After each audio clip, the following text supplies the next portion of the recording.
Hi, my name is Alon Fisher. I'm the student at AIPC. This is Sybil Fisher. She'll be playing the role of Christine. This is Practical Assessment 10A. Do you give permission to be in the videos? Yes, I do. Hi, Christine. Come and just take a seat Hello. over there on the left. Thank you. How are you doing today? Oh, Alon, I'm not great today. I feel like my life is over. Oh, geez, I'm sorry to hear about that. Can you tell me a bit about what's been going on since our last session? Well, my husband, Michael, of 6 years, he was having an affair with his ex-girlfriend. Yeah. And he said to me that it was completely over, and he's totally committed to me, and he was finally ready to have a baby with me, which I desperately wanted. Right, okay. And 2 nights ago, I get home and his suitcase is packed and he's waiting for me, and he tells me that he can't do this anymore and he wants to end the relationship. So I'm devastated. I haven't been to work in the last 2 days, and I haven't spoken to anybody, and I feel completely devastated. Right, okay. Okay, and am I the first person you're talking to this about? Yes. Okay, right. Yeah, I haven't been able to speak to anybody. I'm too upset. Yeah. Okay, well, I can see that it's affecting you. It's affecting you quite a lot, and it must be very hard to be going through what you're going through. Yeah, it really has been. I'm so desperately wanted a baby, and I don't think I'm ever going to have one now. And I don't think I'm ever going to find love again.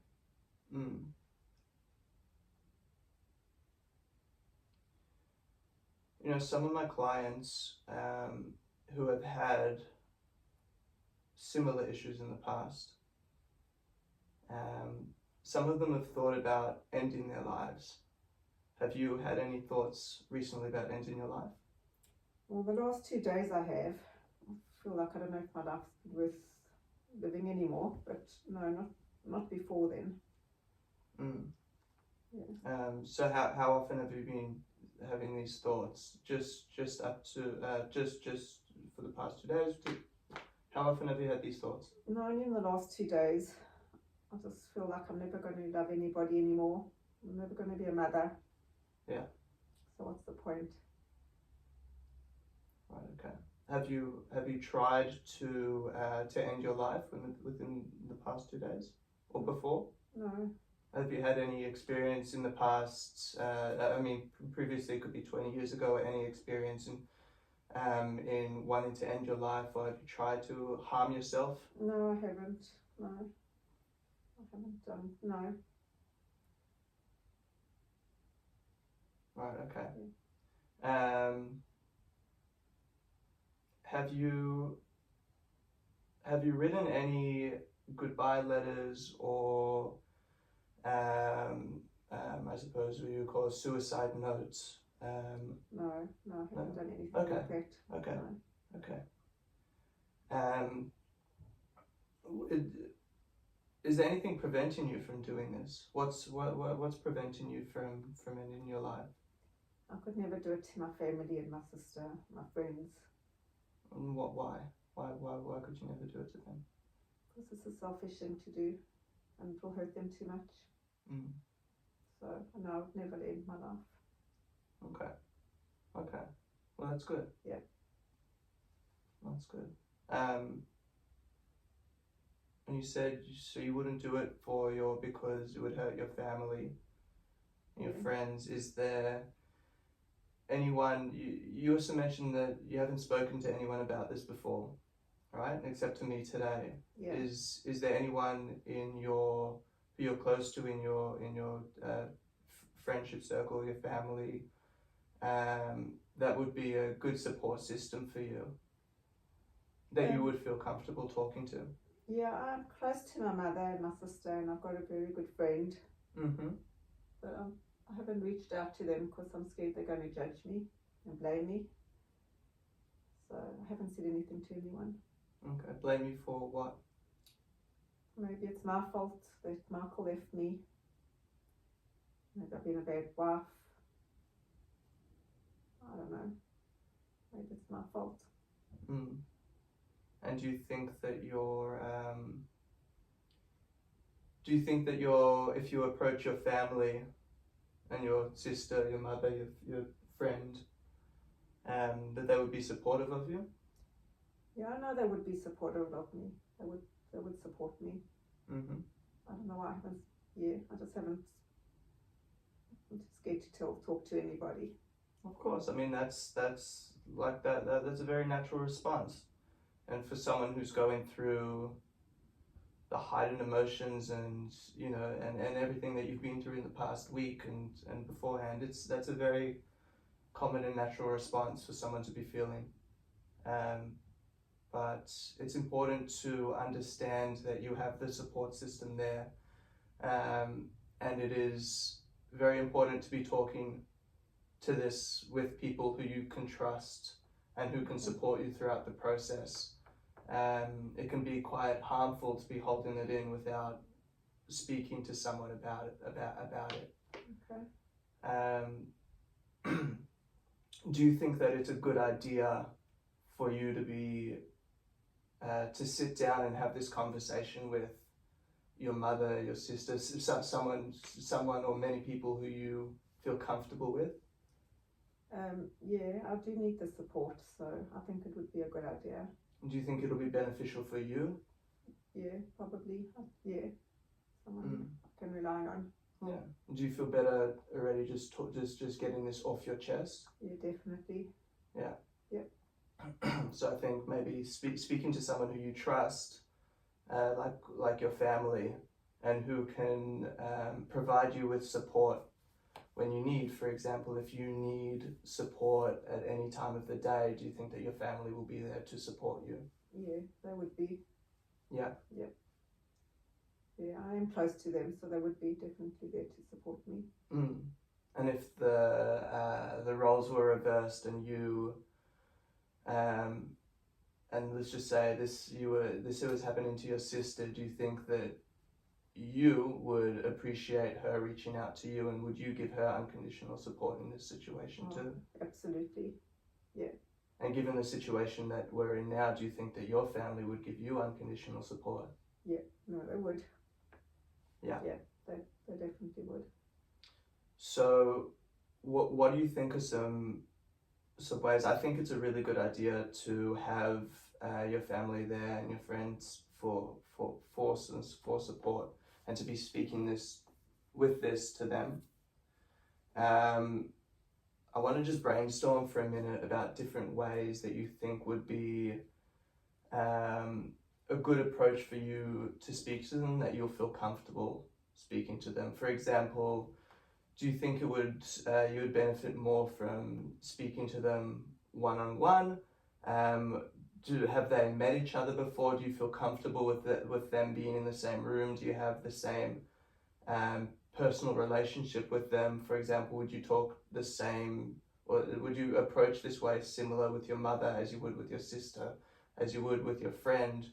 Would you want to just speak to them one-on-one or all together in the same room? Do you think that you would need that support? I want to come up with some ideas and implement a bit of a plan that you can go out after today and set up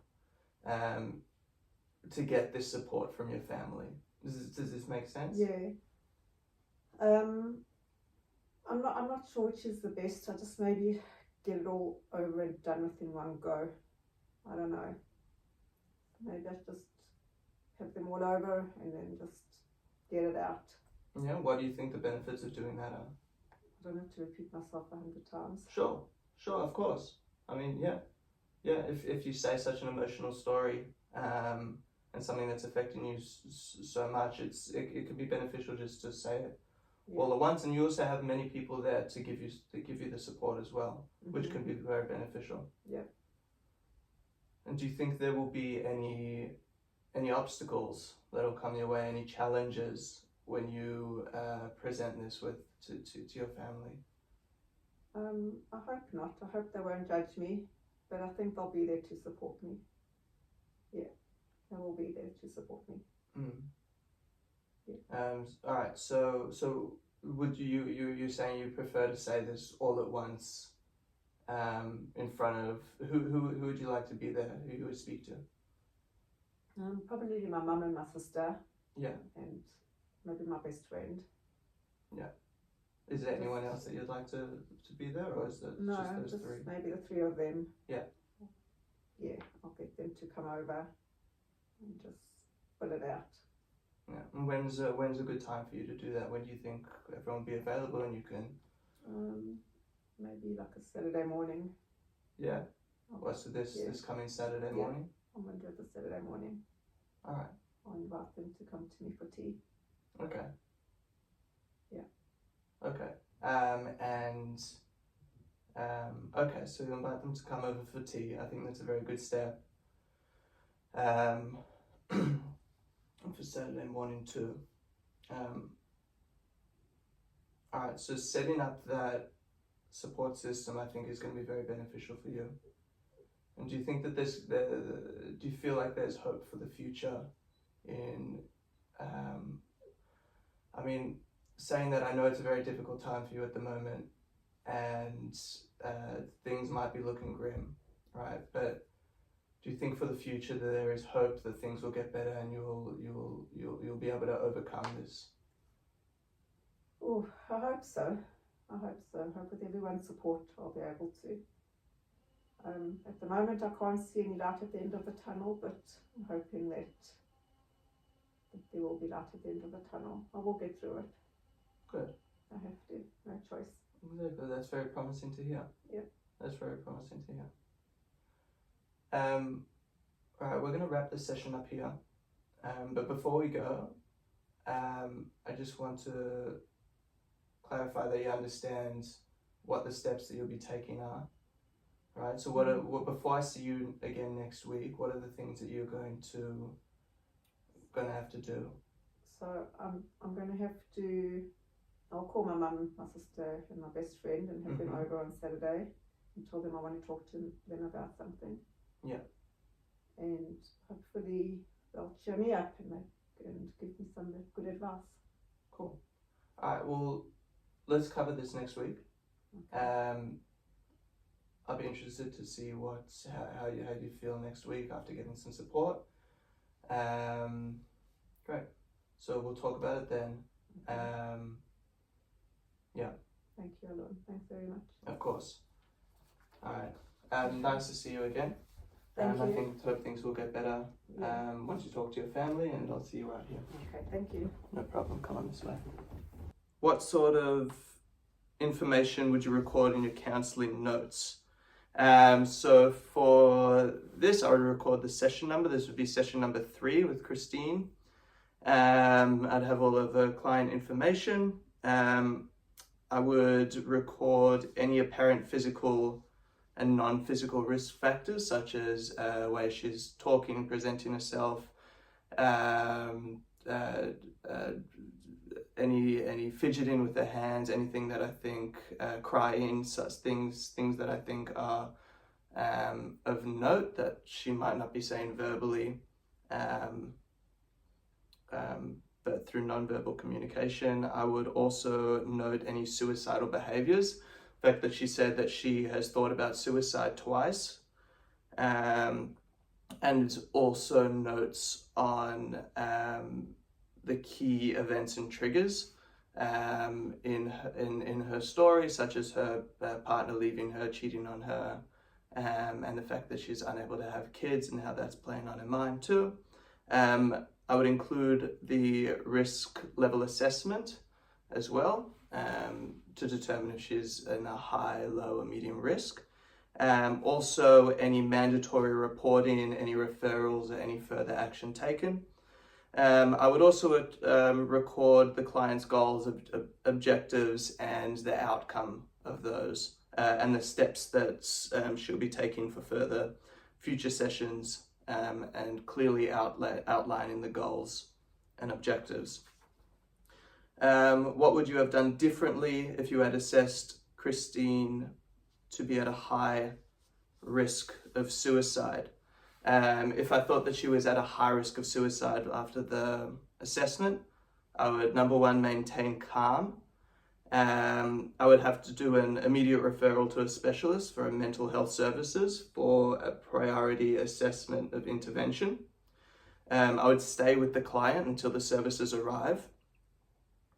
After that, after I hand her off to the appropriate services, I'd seek to have a debriefing session with a supervisor for myself, and then record any notes and accurate documentation of the client's assessment, and steps that I've taken for the client, including interventions, referrals, and after speaking with the referrals, the outcomes of the client as well. As well as the documentation of the risk assessment, and any other case notes, as well as reports that have been made to any authorities or other parties as well. Reflect on and evaluate your handling of the crisis situation. What went well? I think I maintained calm and composed and showed empathy throughout the dealing, and made sure that she felt as though her response to the situation was appropriate for the situation, and that she felt normalized given her situation. What didn't work well? I think I could have asked her to maybe elaborate a bit more on her situation and story, and see if there was anything else in there that was playing up in her mind in specific. What should you have done differently? Ask more open-ended questions. I think would have been a good idea. And what areas do you need to develop? Would be develop a better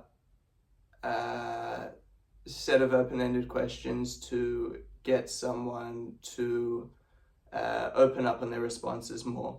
And how will you develop these?